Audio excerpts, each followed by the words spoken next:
ফোলিয়েট popilliae, ফোলিয়েট যেটা কিনা exceptionally হর্সে থাকে কিন্তু রুমিনেন্টে থাকে না। ফোলিয়েট প্যাপিলির কথা বলছি এখানে, বলি না। এটা হচ্ছে ফোলিয়েট প্যাপিলি, ঠিক আছে, ফোলিয়েট প্যাপিলি। আর ভ্যালেট প্যাপিলি,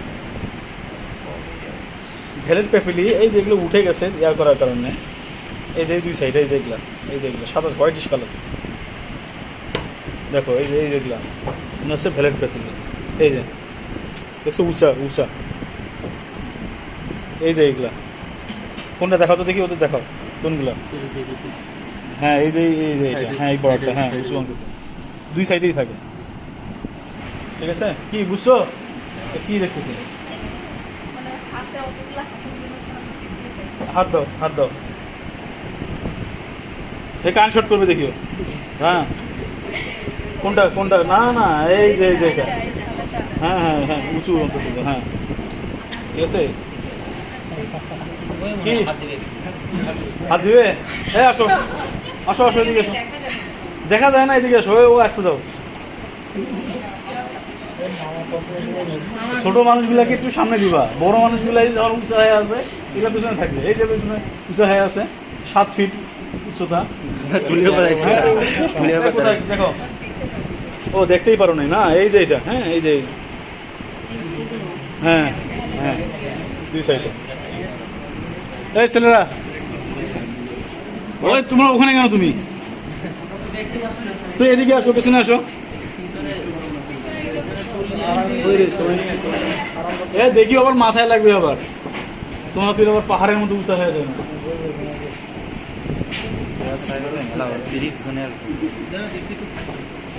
এই যে এগুলা, হ্যাঁ এই যে এগুলা, এই যে ভ্যালেট, ভলেট না ভ্যালেট, শোনো আমি আবার যেটা কি স্পেশাল শেপ। এখানে কোনো ফিলিফর্ম প্যাপিলি নাই, ফাঞ্জিফর্ম প্যাপিলি স্ক্যাটারলি পাওয়া যায়, স্ক্যাটারলি পাওয়া যায়। তারপরে দেখো এখানে লেন্ডিকুলার প্যাপিলি নাই, প্রোরাস লিঙ্গুই নাই, লেন্ডিকুলার প্যাপিলি নাই, কনিক্যাল প্যাপিলি নাই, ফোলিয়েট প্যাপিলি আছে। ফোলিয়েট প্যাপিলি কোনটা? এই যে দুটো, আর এর পেছনের দিকে দুই সাইডে ভ্যালেট প্যাপিলি থাকে। কি? ও আচ্ছা স্যার, ওটাতে সার্কাম ভ্যালেট ছিল। সার্কাম ভ্যালেট আর ভ্যালেট একই জিনিস। আচ্ছা স্যার ছিদ্রটা কি ইসোফেগাস? কোনটা? হ্যাঁ ইসোফেগাস, ইসোফেগাস। এবং এই ইসোফেগাসের পরেই যেহেতু আমরা জানি কানটা কার সাথে লাগানো থাকে, কান কান ফ্যারিংস না, ফ্যারিংস সহ এটা নেওয়া আছে। আর এই যে দেখছো ট্রাকিয়া, এটা হচ্ছে ট্রাকিয়া, এই যে ট্রাকিয়া, হ্যাঁ এটা হচ্ছে ট্রাকিয়া, এই যে কার্টিলেজটা দেখা আছে, হোয়াইটিসটা ট্রাকিয়া, ইসোফেগাস কাটা পড়ছে। হ্যাঁ, আর এই যে এই পাশ দিয়ে ইসোফেগাসটা পাস হয়ে এই পাশ দিয়ে আসে, দুইটাই তো এক, ফ্যারিংস এবং দুইটা। এই দেখো ইসোফেগাস, দেখছো এই যে এটা ইয়া হয়ে গেছে আর কি, এটা হচ্ছে ইসোফেগাস। এই যে আমি হাত দিছি বুঝা যাচ্ছে, এত শক্ত দেখছো। মানে মানুষ যখন গেলে, তোমরা যখন ভাত দিলো, কেন এটা বাইপাস হয়ে তোমার লাংসে যায় না? কারণ আমরা জানি এপিগ্লুটিসটা ভাতের যখন পানি খাও বা ভাত খাও, এপিগ্লোসটা বন্ধ করে দেয় ইয়াটাকে লাংসে। চিন্তা করছো কি মেকানিজম আলাদা দিচ্ছে? তোমার যদি কোনো কারণে যদি একটা ফোঁটা যদি পানি যায়, কি অবস্থা হয় চিন্তা করছো? আর যারা পান খাও, তোমরা পান খাও যারা, পানের সিটে একবার গেলে কি অবস্থা হয় দেখছো? কোনদিন গেছিল গা? না স্যার, অনেক সময় কোনদিন পানি গেছিল, ভাত চলে যায় বা গইতে না না, নাক দিয়ে আসে। আমাদের সময় হয়েছিল, আমি যখন হলে থাকতাম, জিয়া হলে থাকতাম, তখন হোটেলে প্রায় খাওয়া হইতো। আমার তো ছোটো মাছ খুব পছন্দ, মুসলিম হোটেলে ছোটো মাছ খাইতাম। ঝোলে তো জানোই, ঝোলের অভাব নাই ওদের। হ্যাঁ, এই যে খাইতাম, ঢেকুর উঠতো একটা, ঝাল ঢেকুর, এমন ঝাল ঢেকুর মানে আমি শেষ। মানে এটা তালুর মধ্যে, মানে কি জানি বলে, আলজিবের মধ্যে লাগে নাকি, এত ঝাল মনে হয় যেন মাথা মানে ফিরে গেল। হ্যাঁ, আমি আর জীবনে ওগুলো আর খাবো না, বলছি যে ঝোল খাওয়াই যাবে না। ঝোল খাইতাম, ঝোল বাদ দিয়ে খাইলাম, তাহলে আর সমস্যা নেই। আমরা জানি ফ্যারিংস is the common opening the both digestive and respiratory system. তাহলে দেখো, এই যে আমার হাতটা যেখানে গেছে, এটা হচ্ছে ফ্যারিংস, এই যে এই জায়গায় এটা হচ্ছে ফ্যারিংস, এই জায়গায়, এই যে এই জায়গাটা ফ্যারিংস, এই ফ্যারিংস থেকেই এই যে একটা হাত এই আমি আঙুলটা গেছে এটা হচ্ছে এইদিকে, আর নিচের দিকে যা ঢুকে গেছে এই যে আমার আরেকটা হাত ট্রাকিয়া। এটা ট্রাকিয়ে নিয়ে চলে আসে। ঠিক আছে, ফ্যারিংস। ঠিক আছে, এরপরে হচ্ছে লিভার। এটা হচ্ছে এটা হচ্ছে এটা হচ্ছে গোটের লিভার। ও এই জন্য তো ছোট। লিভারটা অনেক ইজি। দেখো, আসলে অ্যানাটমি অ্যান্ড হিস্টোলজি এই সাবজেক্টটা অনেক, আমাদের একজন বড় ভাই বলতেছিল, একজন কথা বলতেছিলাম, মিষ্টি সাবজেক্ট বলতেছে, একটা মিষ্টি সাবজেক্ট। যে কেন? যে ভালো করে বুঝছে সে এটা মিষ্টি লাগবে তার কাছে। আর এখন যে পরিমাণে তোমার ইউনিভার্সিটি হচ্ছে, যাদের তোমাদের রেজাল্ট ভালো, অ্যানাটমিতে এমএস করলে হবে কি, এখন যে কোনো জায়গায় তুমি মনে করো যে অ্যানাটমিতে টিচার পাওয়া যায় না। এই কিছুদিন আগে খুলনায় 2বার সার্কুলার হয়েছে, আরেক দূর খবর আছে। এটা হচ্ছে লিভার অফ গোট। লিভারের লোবগুলো আগে জানতে হবে। এটা হচ্ছে লেফট লোব, এই যে এখান থেকে পর্যন্ত হচ্ছে লেফট লোব। এই অংশটুকু হচ্ছে রাইট লোব। এটা হচ্ছে লেফট লোব, এটা হচ্ছে রাইট লোব। লাং না লিভার, এটা হচ্ছে chordate lobe, CAUDAT, chordate lobe. এই যে এটা, এর পুরোটা হচ্ছে কর্ডেট লোব। এখান থেকে এই বন্ধ কর্ডেট লোব, কর্ডেট CAUDAT,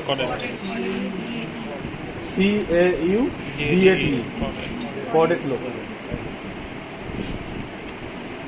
এই লোবটা, এই যে এটা যেখানে যে লিভার, যে বাইল বা গল ব্লাডারটা এখানে এসে জমা আছে, এই লোকটাকে বলা হয়, এই লোকটাকে বলা হয় কোয়াড্রেট লোব।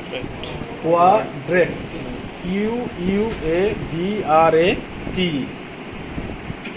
QUADRAT, quadrate. ঠিক আছে,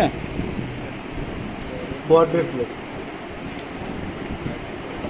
আমি আবার বলি, হ্যাঁ, লাইফের অংশ না, ওই পিছনের ভেতরে থাকবে। এটাকে বলা হয় প্যারাইটাল সারফেস, প্যারাইটাল। এবং এই অংশটা ডায়াফ্রামের সাথে থাকে। এটা হচ্ছে ভিসেরাল, এই অংশটা তার সাথে থাকে। একটা অংশ হচ্ছে তোমার কিডনির সাথে থাকে উপরের দিকে, আর বাকিটা হচ্ছে স্টোমাকের সাথে থাকে এবং ইন্টেস্টাইনের কিছু পার্টের সাথে থাকে। উপরেরটা কিডনির সঙ্গে থাকে, সেটা পরে বলতেছি, শোনো। আমি আরেকবার বলি, এটা হচ্ছে প্যারাইটাল সারফেস বা ডরসাল সারফেস। এই সারফেসটা ডায়াফ্রামের সাথে থাকে, আর ডায়াফ্রামের সাথে তোমার রিব আছে, রিবের কিছু সংখ্যা থাকে, যার কারণে এই যে রিবের কিছু দাগ পড়ে আছে, দেখো। হ্যাঁ, আর সেই জন্য এই সারফেসকে বলা হয়, রাইট লোবকে বলা হয় ডায়াফ্রাগমেটিক লোব বলা হয়, ডায়াফ্রাগমেটিক লোব। তাহলে আমি বলি, এটা হচ্ছে প্যারাইটাল লোব, আর এটা হচ্ছে ভিসেরাল লোব, আর এটা হচ্ছে লেফট লোব, এটা হচ্ছে রাইট লোব। তারপরে এটা কি বলছি, কর্ডেট লোব, এখান থেকে এই পর্যন্ত পুরোটাই। আর এই জায়গা কি বলছি আমরা, কোয়াড্রেট লোব। ঠিক আছে, এই বুঝছো? এরপরে দেখো, এই যে এই জায়গায় রাইট কিডনি বসানো থাকে। রাইট কিডনি আমাদের লিভার কোন সাইডে বেশি? লিভার কোন জায়গায়? বাম পাশে, হৃৎপিণ্ডের পাশে নাকি? হ্যাঁ, ডান পাশে যেটা থাকে এটা হচ্ছে কি লোব? Right lobe. আর রাইট কিডনিটা একটু উপরের দিকে থাকে, তোমরা জানো, তাই না? এই লিভারের প্রেশারের কারণে এই যে এখানে ফিক্স থাকে, যেই জায়গায় ফিক্স থাকে এটাকে বলা হয় রেনাল ইমপ্রেশন। এই যে রেনাল মানে কিডনি, রেনাল ইমপ্রেশন, এই যে থাকে রেনাল ইমপ্রেশন। কার রেনাল ইমপ্রেশন? রেনাল ইমপ্রেশন মানে কি? কিডনিটা যে এখানে ছিল, ইমপ্রেশন মানে একটা ডিপ্রেশন, একটা এরিয়া। হ্যাঁ, তাহলে এটা কোথায় আছে? এই ডিপ্রেশনটা কার, কোন লোবে পাইছি বলো তো দেখি? কোন লোবে? কর্ডেট লোবে পাইছি, কর্ডেট লোবে। বুঝছো? হ্যাঁ, এরপরে হচ্ছে এই দেখো, এখান দিয়ে একটা পাতলা একটা লাইন চলে আসছে, দেখছো? পাতলা একটা আবরণ ছিল এখানে, এটাকে বলা হয় caudal vena cava. Caudal CAUDAL, caudal vena cava, এটাকে বলা হয় কর্ডাল ভেনা কাভা। এদিক দিয়ে কর্ডাল ভেনা কাভা আসছে। কর্ডেট লোব, আমরা বলছি যে কর্ডেট লোব এইটা। কর্ডেট লোবের দুইটা প্রসেস আছে, two process found in the caudate lobe. One lobe is call caudate process, this is the caudate process. এই যে উচ্চাঙ্কটা, this is the Corded process. chordate process, and another one papillary process. Here papillary process, this area is called papillary process. এই উচ্চ অংশটা দেখতেছো না, এই যেগুলো, এটাকে বলা হয় papillary process। ঠিক আছে, chordate process, papillary process। আর পুরোটা হচ্ছে chordate lobe, এটা হচ্ছে renal infiltration, আর এখানে হচ্ছে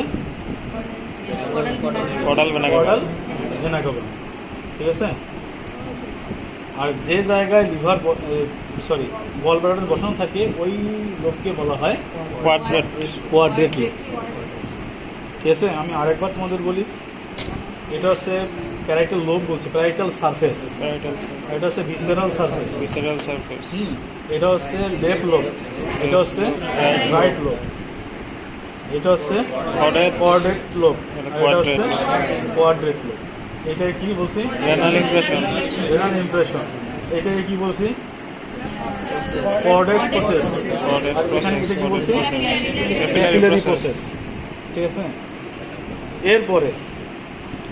এরপরে হচ্ছে যে পোর্টাল ভেইন। পোর্টাল ভেইন দেখো, এই যে একটা বড় একটা ছিদ্র দেখতেছো, এই যে পোর্টাল, এটা হচ্ছে পোর্টাল ভেইন। এই যে দেখছো, এই ছিদ্রটা বড় ছিদ্র, এটা পোর্টাল ভেইন। পোর্টাল ভেইন, ঠিক আছে না, কোন লোবে এন্টার করছে না, এটা হচ্ছে পোর্টাল ফিশারে এন্টার করছে। পোর্টাল ফিশার কোনটা? এই যে পোর্টাল ভেইন, তারপরে হচ্ছে বাইল ডাক্ট, তারপরে হচ্ছে হেপাটিক আর্টারি। হ্যাঁ, এই তিনটা যখন একটা জায়গার মধ্যে এখানে যুক্ত হচ্ছে, পোর্টাল ট্রায়াড কেমন নাম আসলো? একটা হচ্ছে পোর্টাল ভেইন, আরেকটা হচ্ছে হেপাটিক আর্টারি, আরেকটা হচ্ছে বাইল ডাক্ট। এই তিনটার কম্বিনেশনে পোর্টাল ট্রায়াড। এবং এই পোর্টাল ট্রায়াডটা পাওয়া যায় কোথায়? এই যে তোমার দেখো, পোর্টাল ট্রায়াড বা এই যে পোর্টাল ভেইন, হিস্টোলজিতে পোর্টাল ভেইন, তারপরে হেপাটিক আর্টারি এবং এই যে বাইল ডাক্ট, এই দুইটাই সবগুলো অরিজিনেট হচ্ছে কোথা থেকে? একটা এখানে একটা ফিশার আছে, তুমি যদি এই যে সাদা অংশ তুলে ফেলো, মাঝখানে দেখবে যে একটা গর্তের মতো আছে, ফিশার, এটাকে বলা হয় পোর্টাল ফিশার। এই পোর্টাল ফিশারে এসে, এই পোর্টাল ফিশার থেকেই তোমার এই পোর্টাল ভেইন, হেপাটিক আর্টারি, তারপরে হচ্ছে এখানে বাইল ডাক্ট, সবগুলো এখানে পোর্টেড হয়, জমা হয় এখানে, শরীরের বিভিন্ন অংশ থেকে এখানে এসে জমা হয়, পোর্টাল ভেইনে এসে পোর্টেড হয়। সেই জন্য এটাকে বলা হয় পোর্টাল ফিশার। যে খাজের মধ্যে এসে এই পোর্টাল ভেইন, হেপাটিক আর্টারি, তারপরে বাইল ডাক্ট, এগুলো আসে এখানে একত্রিত হয়, সেটাকে কি বলতেছি আমরা? Portal fissure. Portal fissure. যে খাজের মধ্যে হয় এটাকে বলছি পোর্টাল ফিশার। এই পোর্টাল ফিশার কিন্তু একটা ছোটো জায়গা না, এটা লম্বা একটা জায়গা, এই এখান থেকে এই পর্যন্ত ক্যানেলের মধ্যে পোর্টাল ফিশার। পোর্টাল ফিশারের এখানে এই যে এখানে পোর্টাল ভেইন পাবা, তারপরে হচ্ছে হেপাটিক আর্টারি পাবা, এই যে এটা আর্টারি, হেপাটিক আর্টারি, এই যে আর্টারি, হ্যাঁ, পোর্টাল ভেইন, হেপাটিক আর্টারি, আর এই যে এটা হচ্ছে বাইল ডাক্ট। বাইল ডাক্টটা আসে এখানে গলব্লাডারে জমা। তিনটা স্যার পরে ওপেন হয় কোথায়? যে এখান থেকে কোনটা? স্যার যে পোর্টাল ফিশার যে বললাম। হ্যাঁ, এখানে পোর্টাল, শোনো, এই যে এখানে পোর্টাল যে ভেইন, পোর্টাল ভেইনের কাজ কি? স্যার হ্যাঁ, কার্বন ব্লাডগুলো নিয়ে এসে লিভারে নিয়ে আসবে। লিভার নিয়ে হ্যাঁ, ডিসঅক্সিফাই করবে এখানে এসে। এখানে এসে হার্ট থেকে এখানে আসবে, হার্ট থেকে এখানে আসবে। আর বাইল ডাক্টের কাজ কি? বাইল নিয়ে যাবে, এই যে দুইটা এখান নামে। থেকে যে বাইল প্রোডাকশন হবে, এটা বাইলটা এখানে নিয়ে আসবে, এইটাই। তাহলে বলো দেখি, এই কারা বলো, মেয়েরা বলো, এইদিকের লোকটা কি বলতেছি? এটা কি? Quadrate lobe. আচ্ছা, তোমার ছেলেরা বলো, এটা কি? Renal impression. হ্যাঁ, রেনাল ইমপ্রেশন। এখানে একটা ফিশার পাওয়া যায়, এটা কি? পোর্টাল ফিশারে কি কি পাবা? হেপাটিক বেন, হেপাটিক আর্টারি আর বাইল ডাক্ট। তাহলে পোর্টাল ট্রায়াড যদি বলা হয় তাহলে কি কি বলবা? Hepatic artery, hepatic artery, hepatic vein আর বাইল ডাক্ট। এছাড়াও লিভারে তোমাদের অলরেডি আমি তোমাদের বলছি, লিভারে কিন্তু বিভিন্ন ধরনের লিগামেন্ট পাওয়া যায়। হ্যাঁ, যেমন ফালসিফর্ম লিগামেন্ট, তোমার নাম শুনছো? Falciform ligament, round ligament, coronary ligament, left triangular ligament, right triangular ligament, নাম শুনছো?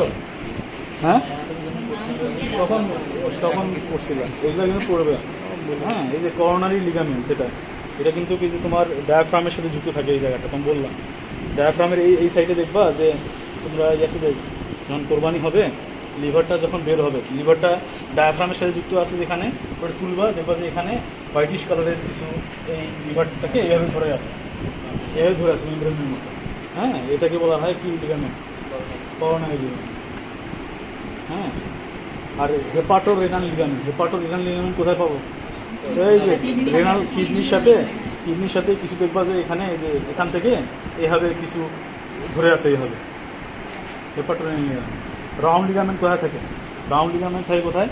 এই যে এই বরাবর, তুমি দেখবে এখান থেকে এই বরাবর, এই যে এখানে এসে একটা উপর দিক দিয়ে একটা পাতলা একটা কাভারিং, এটা হচ্ছে রাউন্ড লিগামেন্ট। বুঝছো? এটা হচ্ছে রাউন্ড লিগামেন্ট এখানে। ঠিক আছে, তো ঠিক আছে এই। হ্যাঁ, আর তোমরা তো জানোই চিকেনের স্টোমাক, হ্যাঁ, তারপরে সেখানে প্যাঙ্ক্রিয়াস কোথায় থাকে? এই যে প্যাঙ্ক্রিয়াস। হ্যাঁ, তারপরে ম্যাকেল ডায়াবেটিকুলাম কোথায়? এই যে ম্যাকেল ডায়াবেটিকুলাম, এই যে সিঁড়েই তো ফেললাম, ম্যাকেল ডায়াবেটিকুলাম। আর এরপরে তোমার সিকা জানো তো? দুইটা সিকা, কি লাইন সেক, লাইন সেক। পুরাতনই আছে, পেয়ার সিকা আছে, তাই না? এই যে সিকা, পেয়ার সিকা যেখান থেকে সিকা না কি সিকাল টনসিল থাকে, সব ছিঁড়ে গেছে। আচ্ছা, পেয়ার সিকার ক্ষেত্রে তোমরা জানো যে সিকাল টনসিল থাকে, সিকাল টনসিলের এক্সাক্ট লোকেশনটা একটা পড়ে নিবে। হ্যাঁ, যেখান থেকে উৎপত্তি হয়েছে। হুম, তো এই তো। হ্যাঁ, ঠিক আছে।